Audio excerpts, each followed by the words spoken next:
안녕하세요. 저는 중국 ESF 선교사 임바울입니다.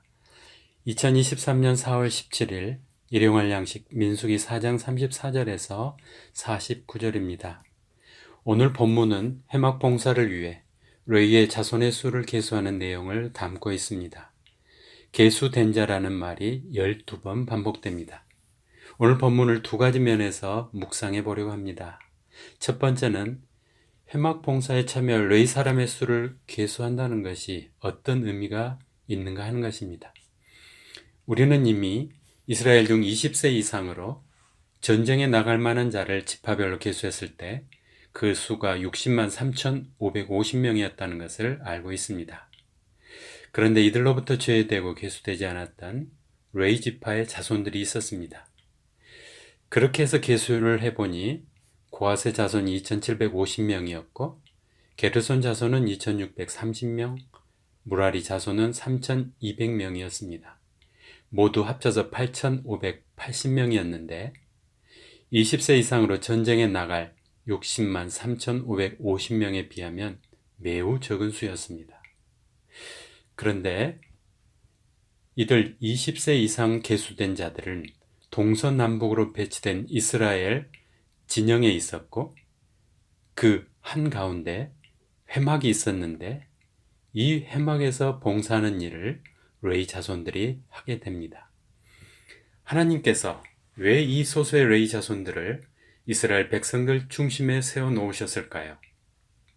이 해답을 찾기 위해서 우리는 야곱의 네 번째 아들인 레위의 이름의 뜻을 기억해내야 합니다. 그런데 여러분은 이 레위의 이름을 누가 지어준지 기억하고 계시는가요? 아버지 야곱인가요? 아니면 어머니 레아인가요? 어머니 레아입니다. 레아는 이 넷째 아들을 낳고서 이제부터는 나의 남편 야곱이 나와 결합할 것이다 라고 확신하며 레이라는 이름을 지어준 것입니다. 레이는 이렇게 결합, 연합을 의미합니다. 하나님은 레위 자손들을 통해서 이스라엘 각 지파끼리 연합하고 또 온 백성들과 하나님이 연합하기를 바라셨던 것입니다. 이렇게 보면 나 자신도 가정에서 한 개인이고 내가 속한 공동체에서도 한 명에 불과합니다. 그러나 나를 계수하신 하나님의 계획은 단 한 명인 나를 통해 공동체가 연합하고 또 그 공동체가 하나님과 연합되기를 바라신다는 것입니다. 그러니 나는 단 한 명에 불과하지만 공동체에서 없어서는 안 될 소중한 존재라는 것을 기억해야 합니다. 두 번째로 회막 봉사자는 시작과 은퇴가 있었습니다. 30살에 시작해서 50살에 은퇴하는 것입니다. 오늘 본문의 말씀을 듣고 있는 분들 중에 아직 30살이 못된 20대 청년들도 있을 텐데요. 모세 당시 20대 레위 자손들은 30살이 되기 전까지 무엇을 하고 있었을까요? 무엇을 생각하고 있었을까요? 어떤 20대 청년들은 앞으로 자신들에게 주어질 회막 봉사에 대한 기대감으로 불타고 있었겠죠? 또 어떤 20대들은 가기 싫은 군대를 가지 않게 되었다는 안도감을 가졌을 때고 정반대로 나는 군대에 가고 싶은데 왜 나를 안 보내줘? 라며 거들먹거리는 청년들도 있었을 것입니다. 아마도 이런 다양한 생각을 가지고 20대를 광야에서 보내고 있었을 것입니다. 예나 지금이나 20대는 이렇게 열정도 있지만 고민도 많은 때입니다.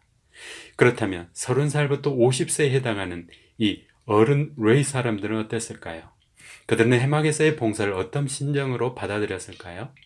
그들은 그들 스스로 회막 봉사를 자원한 것이 아닙니다. 부모가 레위 지파였기 때문에 하나님으로부터 일방적으로 선택된 자들이었습니다. 사실 우리도 내가 정말 좋아서 이 일을 하고 있기도 하지만 어쩔 수 없이 감당해야 하는 경우도 있습니다. 회막 봉사라는 것을 생각해 보면 떠오르는 단어들은 제사장, 성전, 제사, 예배라는 단어입니다. 거룩하고 성스러운 단어이죠. 그러나 실제로 이 자손들이 하는 일은 어떤 것이었나요? 백성들이 광야에 머물 때에는 회막에서 제사를 지내는 일을 하고 이동할 때는 이 회막 안의 모든 집기와 도구를 옮기는 일이었습니다. 그러니까 이 8,580명은 이스라엘 백성들의 행군을 멈추면 양과 소와 염소를 잡아야 하고 행군을 하게 되면 회막의 모든 집기와 기구, 도구들을 어깨에 메고 등에 지고 옮기는 노동을 감당하는 사람들입니다. 그럼에도 불구하고 레이의 자손들은 각자의 역할을 감당해야 합니다. 이렇게 레이 자손들끼리 협력하고 연합해야만 온전한 해막 봉사가 가능했습니다. 그것을 가능하게 했던 것은 그들이 오로지 하나님 한 분을 예배하겠다는 한 마음으로 각자의 직분을 감당했기 때문입니다. 매일매일 반복해서 말입니다. 오늘 우리도 반복되는 일상을 맞으며 학교로 직장으로 나서고 있습니다. 신의 광야에서 레이 자손을 카운팅하셨던 하나님은 이제 지금 세상이라는 광야로 나서는 나를 향해 누가의 입술을 빌려 이렇게 말씀하십니다. 너희에게는 심지어 머리털까지도 다 세신 바 되었나니 두려워하지 말라. 너희는 많은 참새보다 더 귀하니라.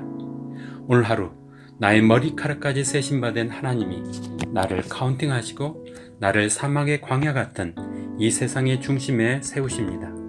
나를 통해 이 세상을 변화시키시고 새롭게 하실 주님과 동행하며 승리를 맛보는 복된 날이 되시기를 소망합니다.